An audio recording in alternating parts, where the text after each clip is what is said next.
এদিকে জুমার পরেই ডক্টর ইউনূসের খেল খতম করে দিল যুক্তরাষ্ট্র। শেখ হাসিনাকে ক্ষমতা ফিরে দিতে আন্তর্জাতিক আদালতে ডক্টর ইউনূসের বিরুদ্ধে ভয়ানক মামলা। হঠাৎ যে কোনো সময় আবারও আওয়ামী লীগের হাতে ক্ষমতা আসতে চলেছে।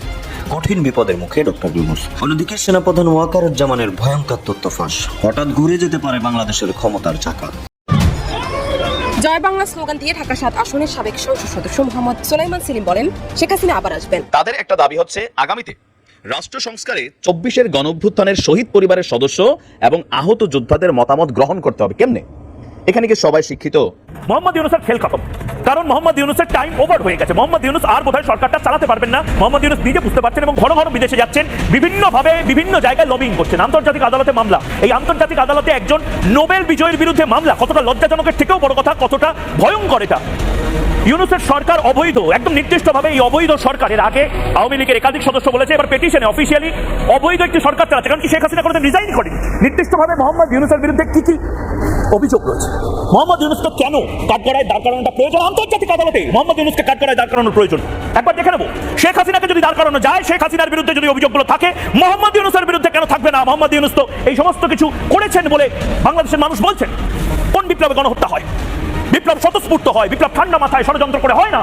মোহাম্মদ ইউনূস আমেরিকায় দাঁড়িয়ে বলেছেন ষড়যন্ত্র করে ঠান্ডা মাথায় এই কনস্পিরেসিটা করা হয়েছে শেখ হাসিনার সরকারকে ফেলার জন্য। তার মানে এটা ষড়যন্ত্র। এটা প্রিয় দর্শক, এই মাত্র পাওয়া খুবই গুরুত্বপূর্ণ ভিডিওতে আপনাকে স্বাগতম। দর্শক, আপনারা ভিডিওর থাম্বনেল থেকেই বুঝতে পেরেছেন আজকের ভিডিওটি কতটা গুরুত্বপূর্ণ হতে চলেছে। দর্শক, আজকের ভিডিওতে অনেক চাঞ্চল্যকর সব গোপন তথ্য ফাঁস করা হবে, তাই না টেনে সম্পূর্ণ ভিডিওটি দেখতে থাকুন এবং এইরকম আরো নিউজ শুনতে চ্যানেলটি সাবস্ক্রাইব করে আমাদের সাথেই থাকুন।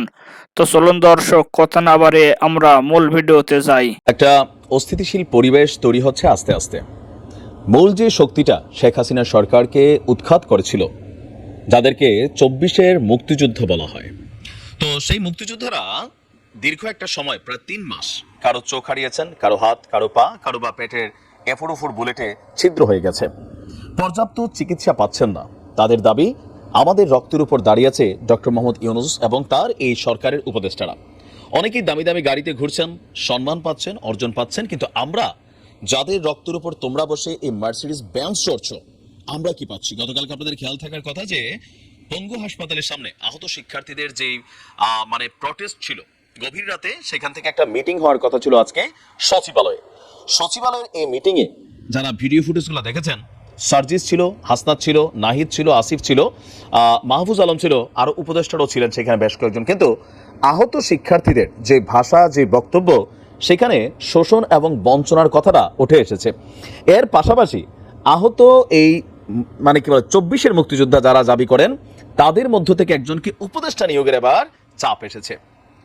এখন এটা কখন ঘটছে? যখন আজকে আজারবাইজানের রাজধানী বাকুতে অনুষ্ঠিত আপনার যে কনফারেন্স অফ প্যারিস 29 শীর্ষক বৈশ্বিক জলবায়ু সম্মেলনে যোগদান শেষে দেশে ফিরেছেন প্রধান উপদেষ্টা গতকালকে। আর এরই মাঝখানে দেশে চলছে এই অবস্থা। এর আগে ৩ জন যে উপদেষ্টা নিয়োগ, একজন তো আগেই ছিলেন মুস্তফা সরোয়ার ফারুকি, ইভেন আকিজ গ্রুপের যিনি কর্ণধার একজন আছেন শেখ বশির। তো ফারুকি বরাবরই মোটামুটি একটা কি বলা হয়েছে, কৌশলী ভূমিকা পালন করেছেন। আর সেই কৌশলী ভূমিকায় হুট করে এসে 4টে স্ট্যাটাস দিয়া একজন উপদেষ্টা যদি হওয়া যায়, তাহলে হিরো আলমের দোষ কি, এমনটা অনেকে দাবি করছেন। আর ফারুকির উপদেষ্টা হওয়ার পরে বেসিক্যালি নানান অঙ্গনে এটার প্রটেস্ট, প্রতিবাদ চলছে। কিন্তু অন্তর্বর্তী সরকারের একজন খুবই গুরুত্বপূর্ণ মাস্টারমাইন্ড মাহফুজ, তিনি বলছেন যাদেরকে নিয়োগ দেওয়া হয়েছে খুব শীঘ্রই তারা তাদের যোগ্যতা, দক্ষতা প্রমাণ করবে। মানে তাদেরকে এই পদ থেকে অপসারণ করা হবে না। যদি রাস্তায় প্রটেস্ট করে, সেটা আইন শৃঙ্খলা বাহিনী হয়তো ব্যালেন্স করবে। তো প্রধান উপদেষ্টা দেশে আসার পরপরই এই বিষয়গুলোকে তিনি যখন ফেস করছেন, কোথাও না কোথাও এইভাবে যদি ধরেন কন্টিনিউ একটার পর একটা ঝামেলা, অন্তত যাদের টিমটা বা যাদের মূল যে টিমটা আছে, তাদের মধ্যে আবার 2টা টিম দেখলাম। কেউ বলছে ভাই এরা তো আমাদের সাথে ছিল না, এরা কই থেকে আসছে। একটা গ্রুপ হাত মিলাই ফেলছে, আরেকটা গ্রুপ বলছে আমরা হচ্ছি প্রকৃত ২৪-এর মুক্তিযোদ্ধা, সো আমাদের কথাগুলো মানতে হবে। উপদেষ্টা পদ নিয়ে এখানে একটা বক্তব্য চলে আসলো হুট করে। এরপরে আমরা দেখলাম যে 7টা দাবি তারা সরকারের কাছে রেখেছে। তো 7টা দাবি অবশ্যই তারা পাও না, কারণ যারা এখন এই রাষ্ট্রের সর্বোচ্চ ফেসিলিটিস দিচ্ছে, যাদের রক্তের উপরে, তারা এই ফেসিলিটিসগুলা অবশ্যই পাও না। এখন এই যে একের পর এক দাবি, ইভেন ডক্টর ইউনূসের সাথে খুবই সাংঘর্ষিক একটা পয়েন্ট হবে কি, দেখেন মুক্তিযুদ্ধ যেটা দাবি করছেন 1971, 2024 দুইটা আলাদা প্ল্যাটফর্ম। তো এখানে যদি সবার মতামত নিয়ে ডক্টর ইউনূস কাজ করতে যায়, তিনি তো ভাই কাজ করতে পারবেন না, তার একটা জগা খিচুড়ি হয়ে যাবে রাষ্ট্রের এই সংস্কার প্রক্রিয়া। গুরুত্বপূর্ণ অংশটা থেকে আমি শুরু করছি। তাদের একটা দাবি হচ্ছে আগামীতে রাষ্ট্র সংস্কারে 24-এর গণঅভ্যুত্থানের শহীদ পরিবারের সদস্য এবং আহত যোদ্ধাদের মতামত গ্রহণ করতে হবে। কেমনে? এখানে কি সবাই শিক্ষিত? এই রাষ্ট্রকে পরিচালনা করার মতন মেধা যোগ্যতা কি তাদের আছে? খুবই সাংঘর্ষিক পয়েন্ট, তিনি অনেক কিছু ফেস করবেন। আরেকটা যেটা দাবি করছেন যৌক্তিক, যে দাবিগুলো হলো আহত যোদ্ধাদের অতি দ্রুত মন্ত্রী বা উপদেষ্টারা, হ্যাঁ মানে আমাদের এমপি মন্ত্রীরা যে সুযোগ সুবিধা নিয়ে যদি আহত হন, তারা যেই মানের চিকিৎসা নিত সেই মানের চিকিৎসা তাদেরকে দিতে হবে। যারা আহত হয়ে নিজ খরচে চিকিৎসা করেছেন তাদের চিকিৎসা খরচ পরিশোধ করতে হবে। যৌক্তিক।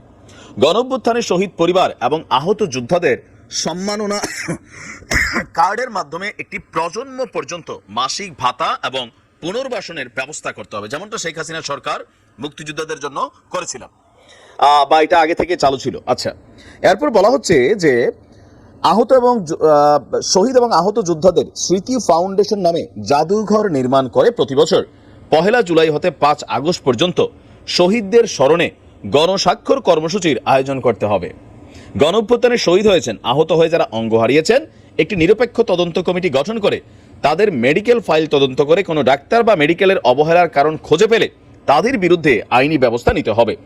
দ্রুততম সময়ের মধ্যে গণহত্যাকারী আওয়ামী লীগ এবং তাদের সহযোগীদের বিচারের মাধ্যমে শাস্তি নিশ্চিত করে সেই সংগঠনকে নিষিদ্ধ করতে হবে। এটা আরো একটা সাংঘর্ষিক, যেটা ডক্টর মোহাম্মদ ইউনূসের যে সরকার আছেন এই সরকারটার আমার ধারণা যে এটা তারা আসলে করার মতন সক্ষমতা নেই। আওয়ামী লীগকে ব্যান করার জন্য আপাতত সরকার সম্ভবত এখানে ভাবছে না। তো আহতদের মধ্যে আপনার সমকালের যেই ইয়েটা আপনারা দেখছেন হেডিংটা, যে এই অভ্যুত্থানে আহতদের মধ্য থেকে একজনকে উপদেষ্টা বা সহ উপদেষ্টা করারও দাবি উঠেছে।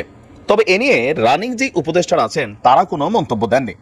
সচিবালয়ে স্বাস্থ্য মন্ত্রণালয়ের সভাকক্ষে আহতদের সাথে 6 উপদেষ্টার বৈঠকে এখানে 80 জন আহতদের সাথে 4:30টায় শুরু হয়ে প্রায় 2.5 ঘন্টা যাবৎ হট্টগোল, চিল্লাবাল্লা, মেজাজ গরম, এক গ্রুপ আর গ্রুপের সন্দিহান, বিশ্বাস অবিশ্বাসের দোলা খেলে গেছে কালকে সেখানে। এখন এই পরিস্থিতিগুলা গণমাধ্যমের বরাতে মানুষ দেখছে, দেখার পরে এগুলাতে কি হচ্ছে, বিভাজন হচ্ছে। আর এটার অবশ্যই পলিটিক্যাল ফায়দা বাংলাদেশ আওয়ামী লীগ নিবে, পলিটিক্যাল ফায়দা বিএনপিও নিবে, কারণ সমন্বয়কটা যত দুর্বল হবে, অলরেডি জনপ্রিয়তা অনেক হারাই ফেলছে। ধরেন আজকে যদি বাংলাদেশে একটা স্মরণকালের বন্যা আবারও হয়, এই সমন্বয়করা যদি ঢাকা ইউনিভার্সিটি থেকে আবারও টিএসসিতে ত্রাণ কালেকশন করে, আমার ধারণা 1 কোটি টাকাও এদের হাতে কেউ দিবে না। এখন এই যে 3 মাসের মধ্যে এত পরিবর্তন কেন? জাস্ট এই জিনিসগুলো নিয়ে বিভিন্ন জায়গায় কমিটিকে গঠন করে সংঘর্ষ হচ্ছে, আহত হচ্ছে, একদল আরেক দলকে মারামারি করছে।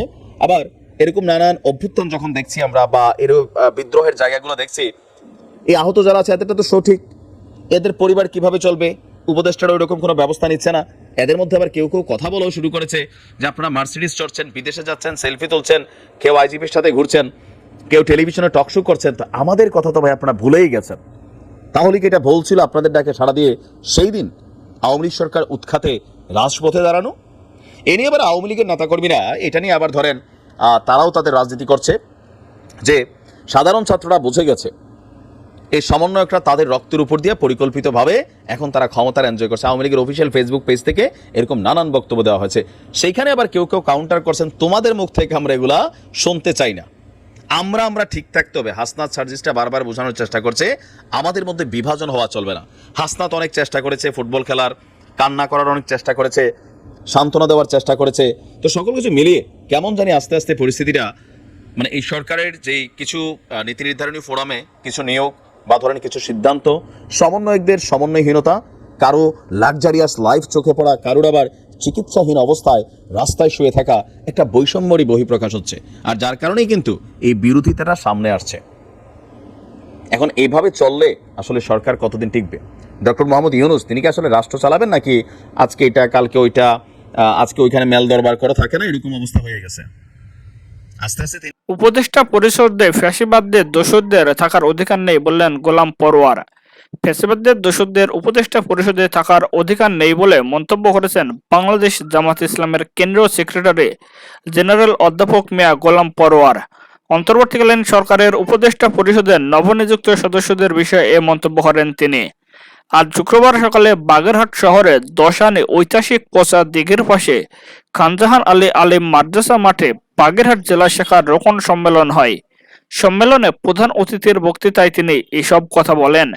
তিনি বলেন, যারা দেশের আলেম ওলামায়ের বিষয়ে প্রকাশ্যে বক্তব্য রেখেছেন, যারা প্রকাশ্যে ফ্যাসিবাদের দোসর ছিল, এমন প্রমাণ থাকা সত্ত্বেও ওইসব ব্যক্তিদের উপদেষ্টা হিসেবে পদে থাকার নৈতিক অধিকার থাকতে পারে না। তিনি বলেন, শহীদদের রক্তের ঋণ শোধ এবং নতুন বাংলাদেশ বিনির্মাণের জন্য অবাধ সুষ্ঠু নিরপেক্ষ নির্বাচন করতে হবে, এজন্য জাতীয় ঐক্যের প্রয়োজন। অধ্যাপক মিয়া গোলাম পরোয়ার বলেন, কমপক্ষে পুলিশ অ্যাডমিনিস্ট্রেশনের সিভিল অ্যাডমিনিস্ট্রেশন, জুডিশিয়াল, কনস্টিটিউশন এবং নির্বাচন কমিশনের সংস্কার না করে নির্বাচন হলে 14, 18 এবং 24-এর মতো নির্বাচন হবে। সব দলের ঐক্যমতের ভিত্তিতে ফ্যাসিবাদ হটানোর আহ্বান জানানো জামাতের কেন্দ্রীয় কমিটির সেক্রেটারি জেনারেল। প্রায় 18 বছর পর প্রকাশ্যে অনুষ্ঠিত বাগেরহাট জেলা জামাতের ইসলামী রোকন সম্মেলন জেলা জামাতের আমির মাওলানা রেজাউল করিমের সভাপতিত্বে অন্যদের মধ্যে বক্তব্য দেন জামাতের কেন্দ্রীয় সাংগঠনিক সেক্রেটারি মুহাদ্দিস আব্দুল খালেক, সহকারী আঞ্চলিক পরিচালক মাওলানা আবুল কালাম আজাদ, কেন্দ্রীয় শুরা সদস্য অধ্যাপক মশিউর রহমান সহ আরও অনেকে।